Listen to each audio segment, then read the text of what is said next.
Uma imagem difundida na Itália e que tomou conta, inclusive, de setores do meio judiciário, diz respeito a documentos de registro civil brasileiros usados nos processos de reconhecimento da cidadania iuris sanguinis. O que há de errado com eles? Como evitar fraudes e falsificações?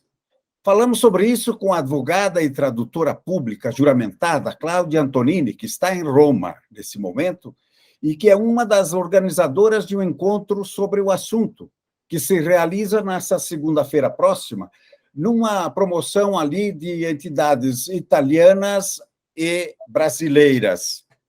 Cláudia, o que é esse encontro e quais são seus objetivos?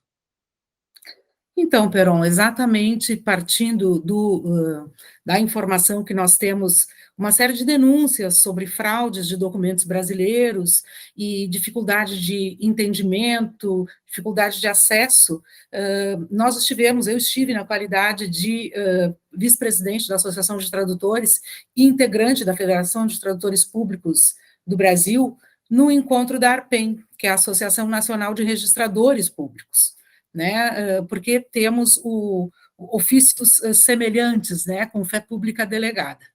Neste evento, eu encontrei a doutora Karine, tá, do cartório de um dos cartórios de São Paulo, e conversamos sobre a possibilidade de colocar os players desse setor, ou seja, os cartórios no Brasil e na Itália, os ministérios, os operadores do setor, em diálogo, para entender os conflitos que nós temos, né, e para buscar mostrar como o documento brasileiro é seguro, controlado, e como hoje isso é possível ser checado de maneira muito simples. Nós vamos ter, inclusive, uma oficina para aprender a fazer a checagem sobre a veracidade, sobre a emissão daquele documento nos órgãos competentes através dos sites que dispõem de instrumentos para esse controle.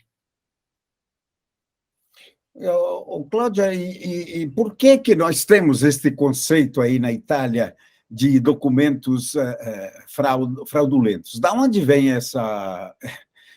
esse conceito?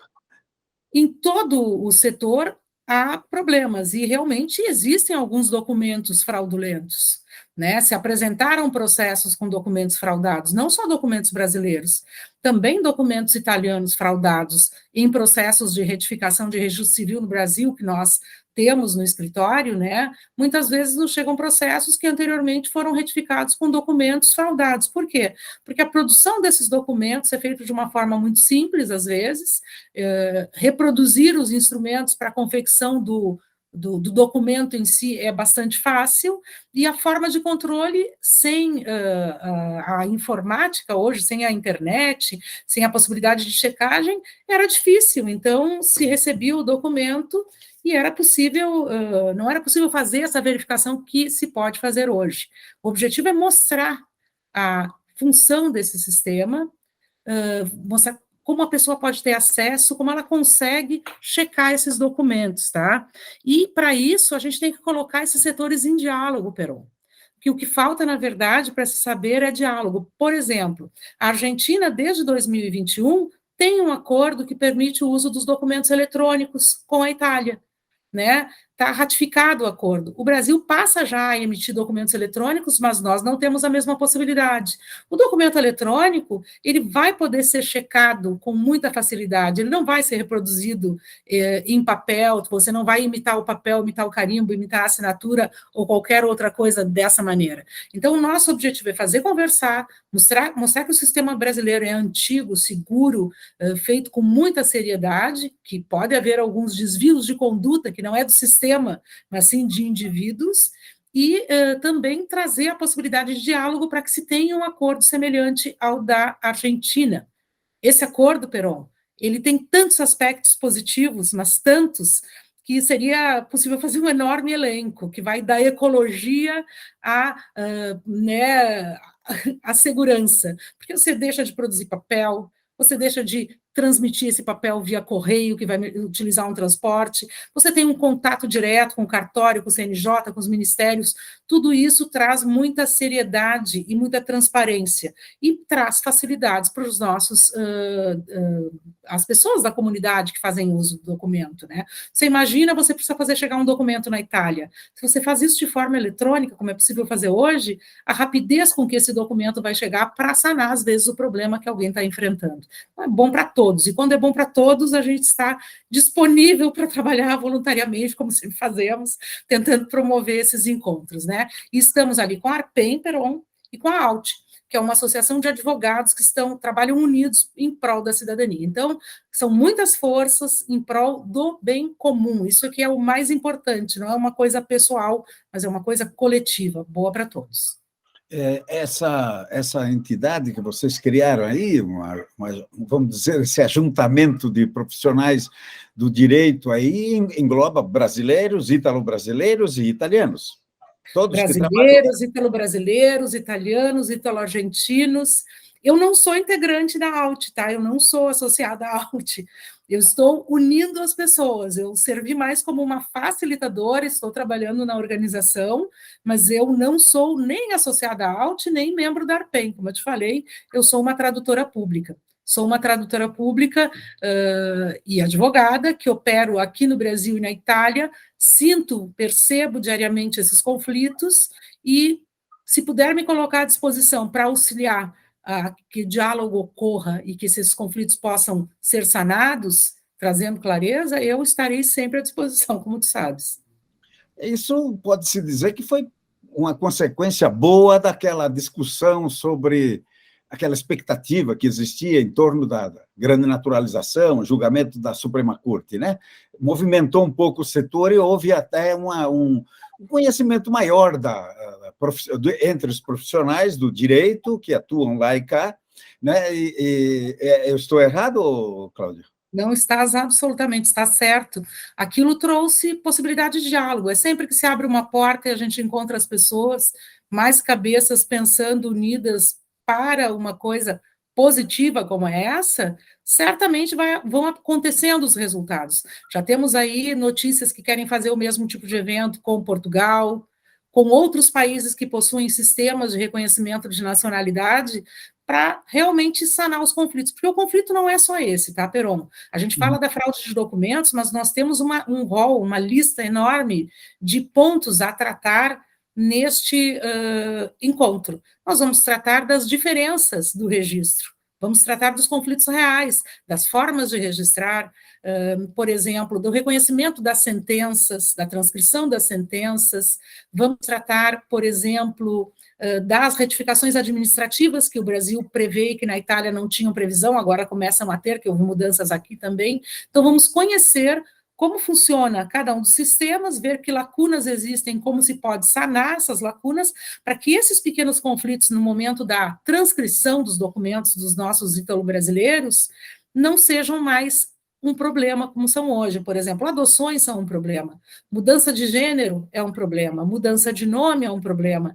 E hoje a lei brasileira permite que se faça isso de forma administrativa. Nesse ano de 2020, nós tivemos exatamente essa alteração do Código Civil, no Brasil também, que permite que se faça essas operações aí de maneira automática nos cartórios, sem passar por processo judicial. E nós temos que entender como isso vai ser recepcionado na Itália e depois como vai se usufruir desta facilitação que houve no Brasil, sem conflitar com o nosso direito à nacionalidade. Então, não trata-se só de fraude, trata-se de muitos outros pontos que não vêm à tona assim de maneira corriqueira, mas que nós enfrentamos no dia a dia do cumprimento das sentenças com os nossos atos de Estado Civil brasileiros. Quanto mais clareza houver do percurso que é feito no Brasil, e nós estaremos com nomes, eu fiz uma lista aqui, né, para não esquecer, porque você sabe que a gente trabalha e a memória parte. Nós vamos ter, além do pessoal da AUT, que é a presidente, a Mônica Restânio, e a Daniele Mariani, né, colegas advogadas, professores da USP, o professor Gustavo Ferraz de Campos Mônaco, da USP, o doutor Juliano Maranhão, da USP, um juiz de São Paulo que já esteve com a corregedoria, que trata de registro civil, que é o professor Alberto Gentil, tá? Vamos ter representante do Ministério no evento, vamos ter outra associação, a PROT também, o Alessandro Nuri, da PROT, tá? A doutora Karine vai fazer uma apresentação de como são checados, qual é o sistema brasileiro, né, eletrônico, e além de duas oficiais de Estado Civil brasileiras, a Daniela Amrosi e a Milena Guerreiro, que vão falar também sobre esses itens, né? Nós sabemos que muitos deles, com uma boa conversa e uma explicação do itinerário que seguem os procedimentos no Brasil, vão passar a ser vistos de outra forma aqui. E é isso que a gente quer a academia, o serviço público, os prestadores de serviços, todos buscando excelência, e é reunindo e conversando, encontrando onde estão as lacunas que a gente vai chegar lá. O que tem a ver isso com a apostila de Haia? Não, a apostila de Haia tem a ver e não tem a ver. A apostila de Haia é um instrumento para demonstrar que a autoridade que emitiu o documento que você vai ler, ela é competente para a emissão do documento. Ela não dá certificação sobre conteúdo de documento. Ela demonstra que a autoridade que assinou o documento é a que tem competência para emitir tal certidão, tal negativa, tal documento. A apostila é mais dos instrumentos para checar a veracidade daquele documento emitido. Tá? Ela faz parte do sistema de segurança e de acolhimento do documento. Os países signatários, né, que são signatários da Convenção de Haia, entre eles estabeleceram, desculpe o rumor, gente, estabeleceram que se o documento não precisa mais da consularização para ser acolhido pelo país que também é signatário. Então, Brasil e Itália, sendo signatários, não necessitam de consularização, de legalização, também pode-se dizer, de documentos, para acolher o documento do outro país. Mas ela fala da autoridade e competência do signatário do documento e não do conteúdo do documento. Aqui no nosso encontro a gente aprofunda, porque a gente vai também falar sobre a construção, sobre a constituição desse documento.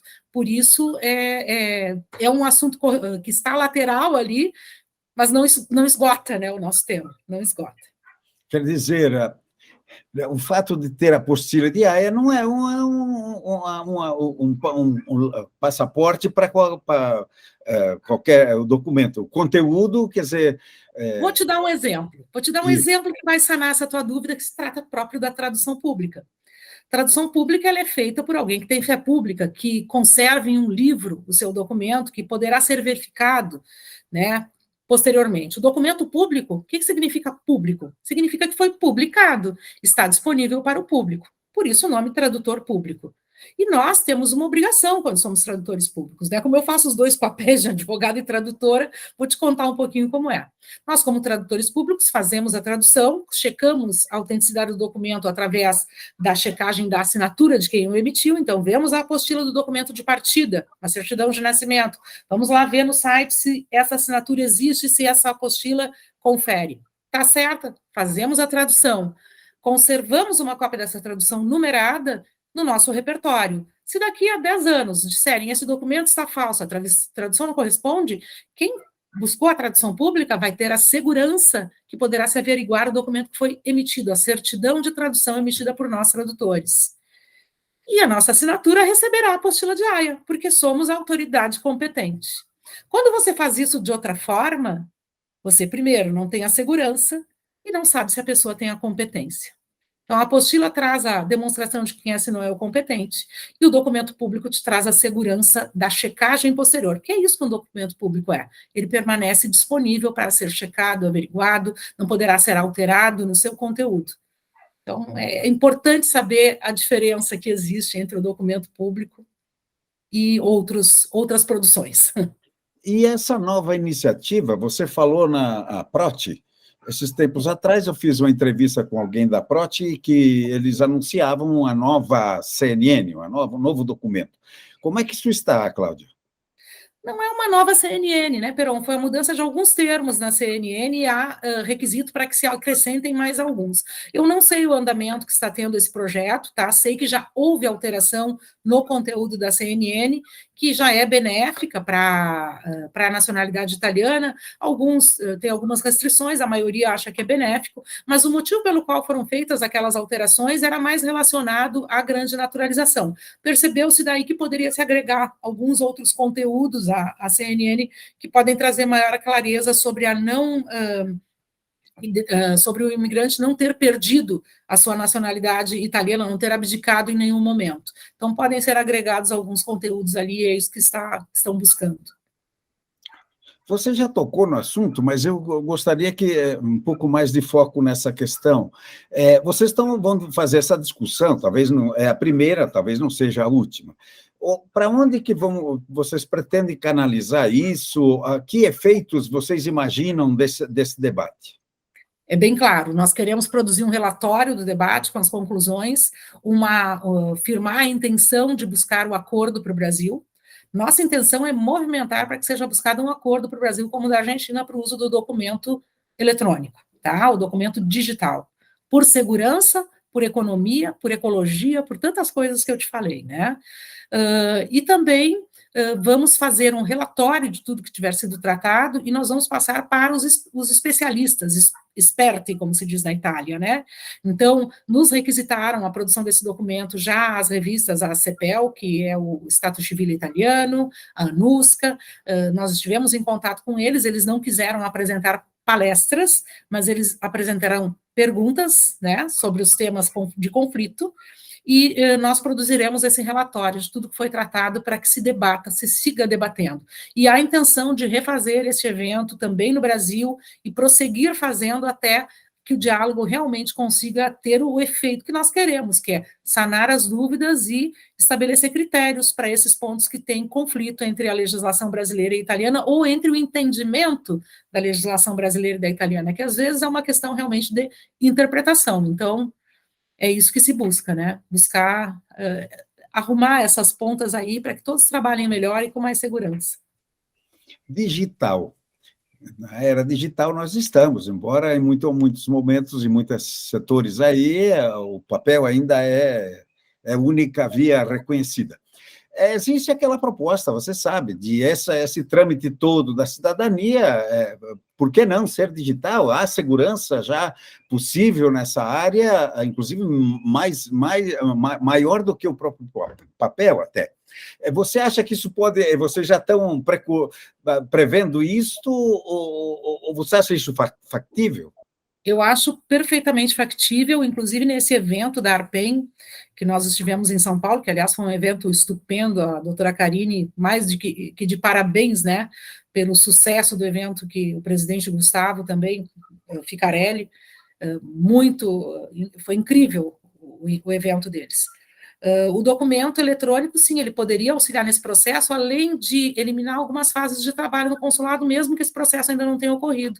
Se eles recebem o documento de maneira eletrônica, a digitalização dos atos, o envio para a Itália, ele passa já a diminuir o número de passos que eles terão que dar para concluir os processos.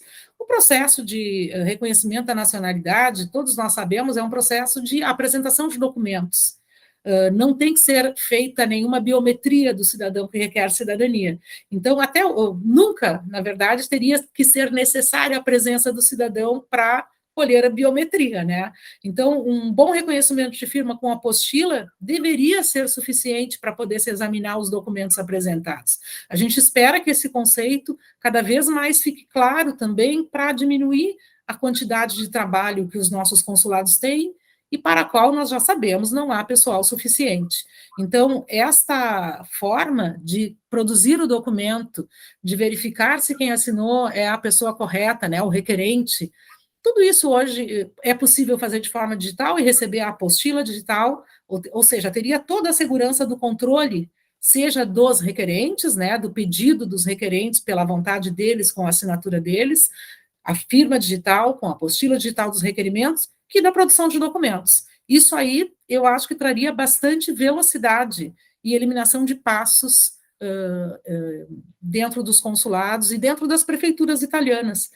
Né? Acho que facilita a vida de todos. Não há por que não usar tecnologia. A pandemia nos deu um show. Nós tínhamos todos os instrumentos já, só que ainda usamos de maneira muito reduzida tudo que a gente tem, mas usávamos ainda mais de forma reduzida. Acho que a pandemia nos mostrou que muito pode ser feito e que isso faz bem a todos, né? Traz segurança e faz bem a todos. Ô, Cláudia, voltemos ao encontro, então.